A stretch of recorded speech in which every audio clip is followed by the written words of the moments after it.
So today we're going to talk a little bit about evaluating sources. And there are a lot of things that you can think about when you're evaluating sources. You'll find lists of them online. In any of your textbooks, you'll find lists and lists and lists of questions. Consider where it was published. Consider when it was published, who the author is, the qualifications of the author, etc., etc. There's so much you can consider. Now, I'm going to break this down today for just a few specific aspects of a source to consider. So today we are going to look at the type of the source, the stability of that kind of source, the advocacy, and the authority of the source. So starting, we want to consider what kind of source we're looking at. Knowing what kind of writing you're looking at tells you information about it. How is that writing produced? Where can you expect to find this kind of writing? What is its purpose? Does it have a pattern? And if so, does the piece you're looking at adhere to the pattern you expect, or is it different?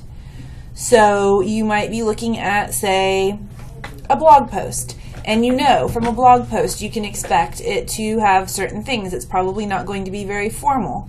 They're probably not going to cite their sources, and if they do, they're probably just going to give you links instead of giving you a work cited like you would get in an academic article.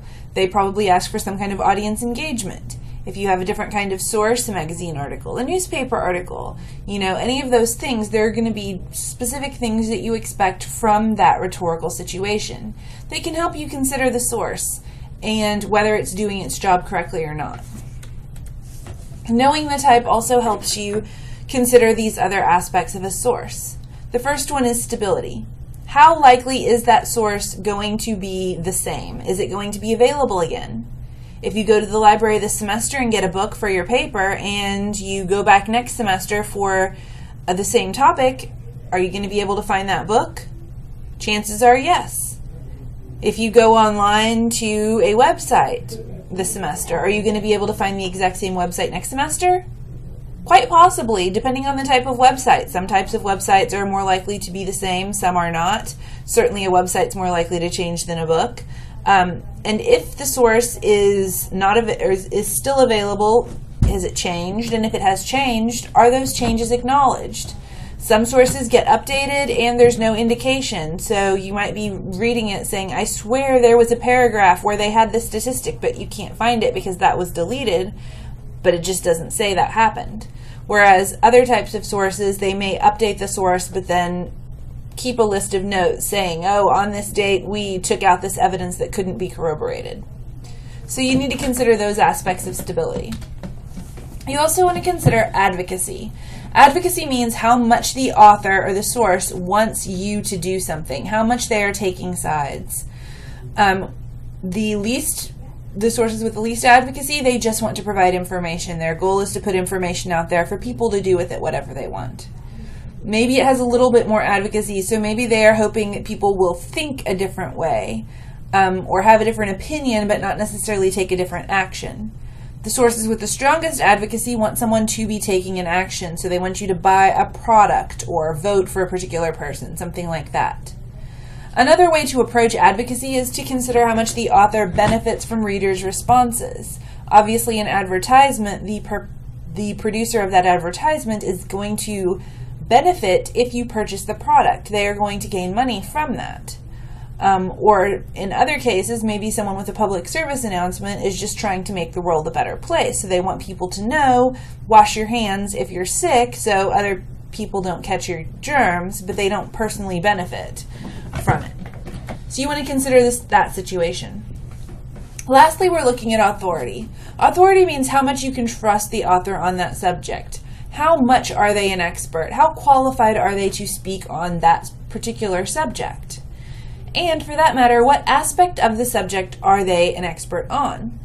So maybe they are very reliable in one area but not another area of what they're discussing. Or maybe they are very helpful in one way but not another. You want to also consider how the author is determining what information to provide for you. So what is their criteria for providing information as well? Now, every kind of source has its limitations and advantages. So if you go to what we usually consider our very most reliable source that you can get, peer-reviewed journal articles, even those have limitations. Sometimes they're hard to understand. Sometimes they're very specific. Sometimes they're very technical. They can be difficult to access. You need to usually have a library that you're going through to get to those. But they are very important for specific situations, like when you're doing research for school, for college, you absolutely have to use those. Another kind of source might not work as well. So if you say, oh, well, I want to use these newspaper articles for college research, it might not work as well because it's generally going to be trusted more for general information and not so much for very specific, exact information like a peer-reviewed journal article would. Perhaps you're looking at a blog post. That might be really helpful to you in a certain situation. So maybe someone is blogging about their experience with a condition that you just got diagnosed with, and reading their blog can be extremely helpful. That would not be appropriate for a college paper. You would not want to give their personal anecdote as evidence in your essay, in your research paper on that condition, but it might be extremely helpful to you and much more helpful than reading peer-reviewed journal articles. So you want to consider with every kind of source that you're looking at what the limitations are and what the advantages are of that kind of source. And for this class, especially, you want to consider what the limitations are and advantages are with respect to academic research.